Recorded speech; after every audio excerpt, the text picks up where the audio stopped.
राधे राधे दोस्तों, जय श्री कृष्णा। स्वागत है आपका हमारे चैनल पर। वट सावित्री व्रत कथा। आप सभी को वट सावित्री व्रत की हार्दिक शुभकामनाएं। ज्येष्ठ मास के कृष्ण पक्ष की अमावस्या तिथि को वट सावित्री का व्रत रखा जाता है। इस व्रत में सत्यवान सावित्री और यमराज जी की पूजा की जाती है।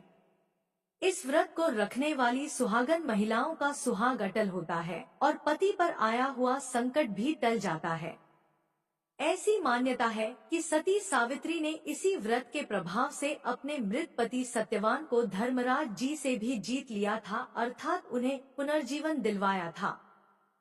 तो आज की इस वीडियो में मैं आपको सुनाने जा रही हूँ सत्यवान और सावित्री की पौराणिक कथा।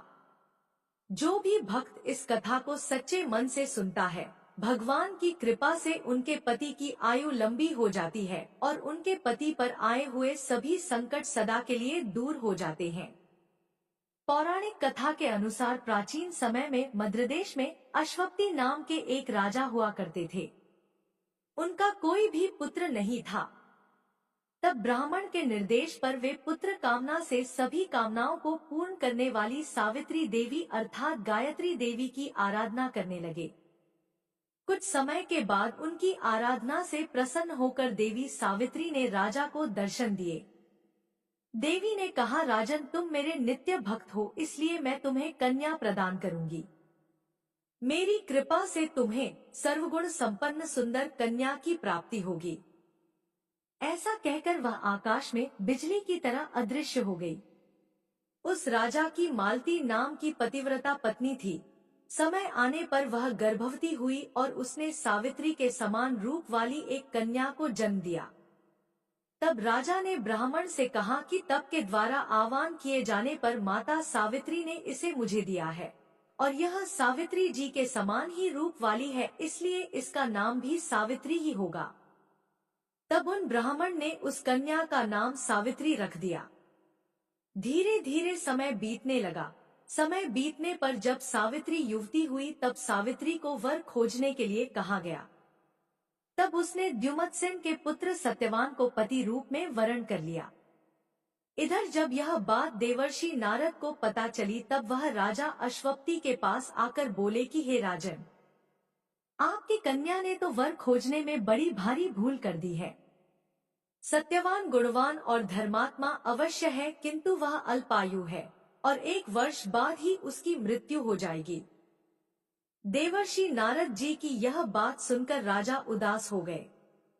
फिर उन्होंने अपनी पुत्री को बुलवाकर समझाया कि पुत्री, ऐसे अल्पायु व्यक्ति से विवाह करना बिल्कुल भी उचित नहीं है, इसलिए तुम कोई और वर चुन लो। इस पर सावित्री बोली, हे तात, आर्य कन्या अपने पति का एक बार ही वरण करती है, अर्थात एक बार ही अपना वर चुनती है, इसलिए अब चाहे जो भी हो जाए मैं सत्यवान को ही वर रूप में स्वीकार करूंगी। देवी सावित्री के इस प्रकार अपने संकल्प पर अडिग रहने के कारण आखिरकार राजा अश्वपति को उनका विवाह सत्यवान से ही करना पड़ा।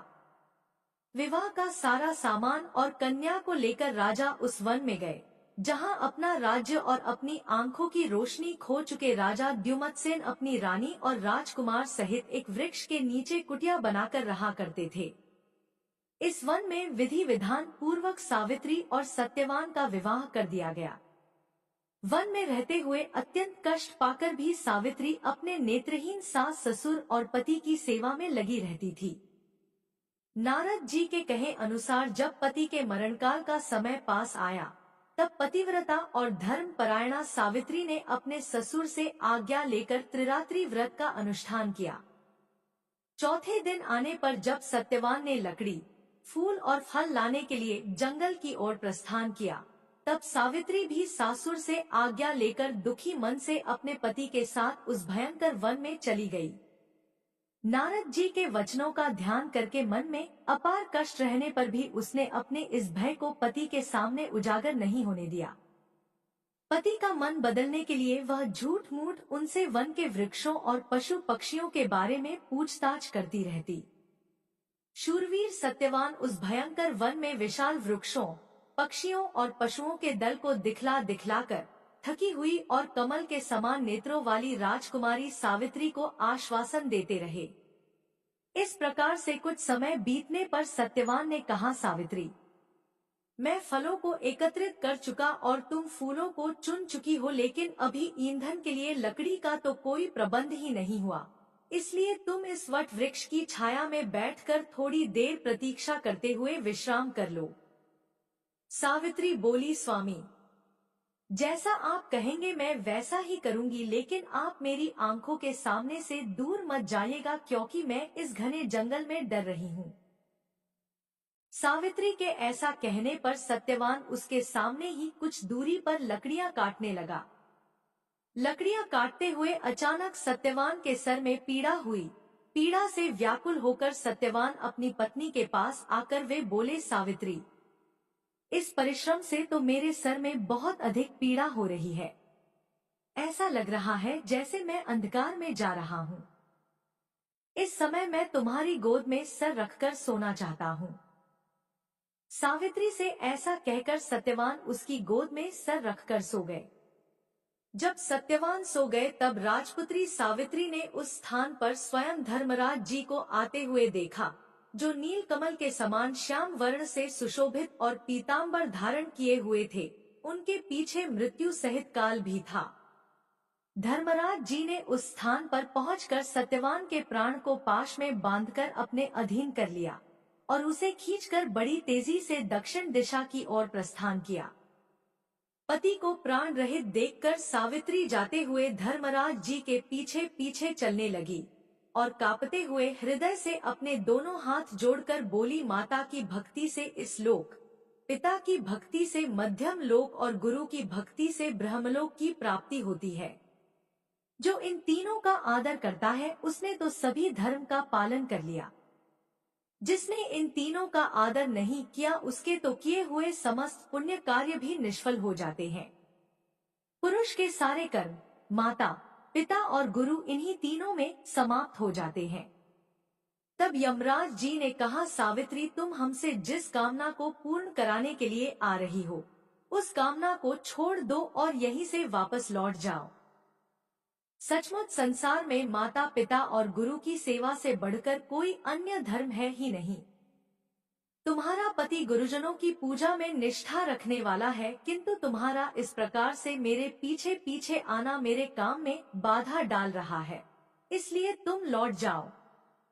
लेकिन सावित्री बोली, हे धर्मराज जी, स्त्रियों का पति ही देवता होता है, पति ही उसको शरण देने वाला होता है। इसलिए साध्वी स्त्रियों को अपने पति का अनुगमन करना चाहिए। पिता, भाई तथा पुत्र परिमित संपत्ति देने वाले होते हैं, किंतु पति अपरिमित संपत्ति का दाता है। भला ऐसे पति की कौन स्त्री पूजा नहीं करेगी। सुरोत्तम, आप मेरे पति को जहां लेकर जा रहे हैं मुझे भी वहीं लेकर चलिए, नहीं तो मैं अपने प्राण त्याग दूंगी। तब यमराज जी ने कहा, हे पतिव्रता, मैं तुम पर बहुत प्रसन्न हूँ, इसलिए सत्यवान के प्राणों को छोड़कर तुम कोई और वरदान मांग लो और देर मत करो। तब सावित्री बोली, धर्मज्ञ जो राज्य से हो गए हैं तथा जिनकी आंखों की रोशनी चली गई है, ऐसे मेरे महात्मा ससुर को राज्य तथा आंखों की रोशनी प्रदान कीजिए। यमराज ने कहा, भद्रे, तुम्हारी यह सब इच्छाएं पूर्ण होंगी। तुम अब बहुत दूर तक चली आई हो। तुम्हारे मेरे पीछे पीछे चलने से मेरे काम में विघ्न पड़ेगा और तुम्हें भी थकावट होगी, इसलिए अब तुम वापस लौट जाओ। तब सावित्री कहने लगी, है देवश्रेष्ठ, सत्पुरुषों के साथ समागम होने पर भला कैसी मेहनत, कैसा परिश्रम और कैसा दुख।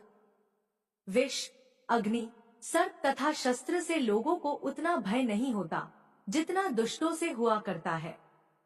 जिस प्रकार सत्पुरुष अपने प्राणों का त्याग करके भी परोपकार करते हैं, इस प्रकार दुर्जन भी अपने प्राणों का परित्याग कर दूसरों को कष्ट देने में तत्पर रहते हैं। यह जगत सत्पुरुषों द्वारा धारण किया जाता है और आप उन सत्पुरुषों के अग्रणी हैं। इसलिए हे देव, आपके पीछे चलते हुए मुझे कुछ भी दुख नहीं हो रहा है। यमराज जी बोले, हे विशालाक्षी, तुम्हारी इन धर्म युक्त वचनों से मैं बहुत प्रसन्न हूँ। इसलिए सत्यवान के प्राणों के अलावा दूसरा कोई और वर मांग लो और देर मत करो, यहीं से वापस लौट जाओ। अब की बार सावित्री बोली, मैं 100 सहोदर भाइयों की अभिलाषिनी हूँ। मेरे पिता पुत्रहीन हैं, इसलिए वे पुत्र लाभ से प्रसन्न हो। यह सुनकर यमराज ने सावित्री से कहा, सावित्री, तुम जैसे आई हो वैसे ही लौट जाओ और अपने पति के अंतिम क्रिया की व्यवस्था करो।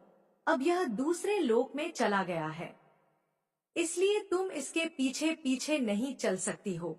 क्योंकि तुम पतिव्रता हो, इसलिए 2 घड़ी तक और मेरे साथ चल सकती हो। सत्यवान ने गुरुजनों की सेवा करके महान पुण्य अर्जित किया है, इसलिए मैं स्वयं इसे लेकर जा रहा हूँ। विद्वान पुरुष को माता पिता और गुरु की सेवा में सदैव तत्पर रहना चाहिए। उनका कभी भी अपमान नहीं करना चाहिए।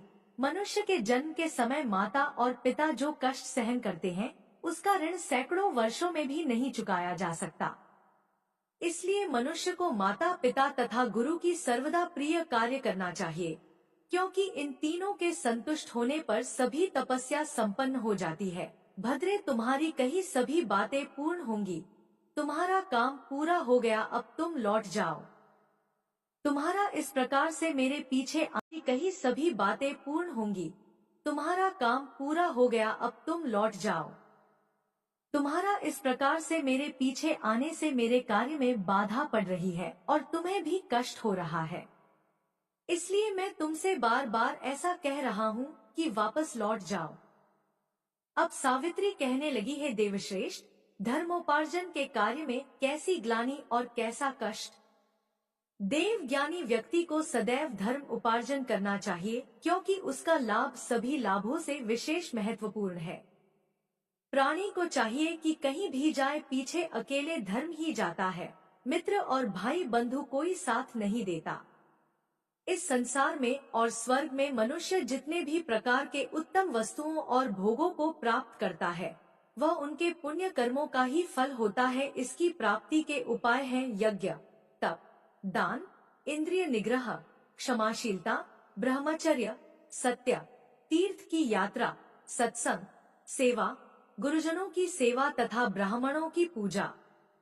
इसलिए विद्वान पुरुषों को सदा धर्म आचरण करना चाहिए, क्योंकि मृत्यु इसकी प्रतीक्षा नहीं करती कि इसने अपना कार्य पूरा किया है या नहीं। प्राणी संसार में मृत्यु से सदैव भयभीत रहते हैं, किंतु पुण्यवान सत्पुरुष सदैव निर्भय होकर जीते हैं। सावित्री की ऐसी बातों को सुनकर यमराज जी फिर बोले, विशालाक्षी, तुम्हारी इन धर्म युक्त बातों से मैं बहुत संतुष्ट हूँ। इसलिए अब तुम सत्यवान के प्राणों के अलावा अन्य कोई और वर मांग लो और देर मत करो, वापस लौट जाओ। तो सावित्री कहने लगी, देव, अगर आप वरदान देना ही चाहते हैं तो मैं सत्यवान के 100 पुत्रों की माँ बनना चाहती हूँ, क्योंकि लोकों में पुत्रहीन की सद्गति नहीं होती।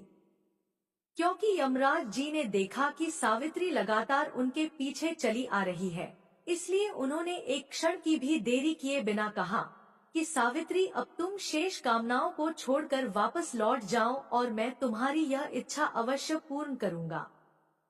तब सावित्री ने कहा, धर्म अधर्म के विधान को भली भांति जानने वाले देव, आप ही जगत के स्वामी हैं।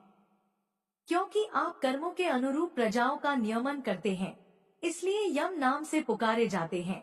क्योंकि आप धर्म पूर्वक सारी प्रजा को आनंदित करते हैं, इसलिए लोग आपको धर्मराज नाम से पुकारते हैं। मरने पर लोग अपने सत असत्य दोनों प्रकार के कर्मों को आगे रखकर आपके पास जाते हैं, इसलिए आप मृत्यु कहलाते हैं। सभी प्राणियों के क्षण, काल आदि से समय की आप गणना करते रहते हैं, इसलिए तत्वदर्शी लोग आपको काल नाम से पुकारते हैं। देवताओं में श्रेष्ठ है धर्मराज जी, आपकी शरण में आई हुई मुझ दुखिया की रक्षा कीजिए। और अभी अभी आपने मुझे सत्यवान के 100 पुत्रों की माँ होने का आशीर्वाद प्रदान किया है और आप मेरे पति को लेकर जा रहे हैं। मैं पतिव्रता स्त्री हूँ, ऐसे में मैं अपने पति के बिना 100 पुत्रों की माँ कैसे बन सकती हूँ। तब यमराज जी बोले, हे धर्मज्ञ, तुम्हारी स्तुति और भक्ति से संतुष्ट होकर मैंने तुम्हारे पति सत्यवान को मुक्त कर दिया है। अब तुम सफल मनोरथ होकर वापस लौट जाओ। यह सत्यवान तुम्हारे साथ 500 वर्षों तक राज्य सुख भोग कर अंतकाल में स्वर्ग लोक जाएगा, और सत्यवान तुम्हारे गर्भ से 100 पुत्रों को भी उत्पन्न करेगा। वे सभी पुत्र सब देवताओं के समान तेजस्वी और क्षत्रिय राजा होंगे। ऐसा कहकर यमराज जी सत्यवान को छोड़कर काल तथा मृत्यु के साथ वहीं अदृश्य हो गए।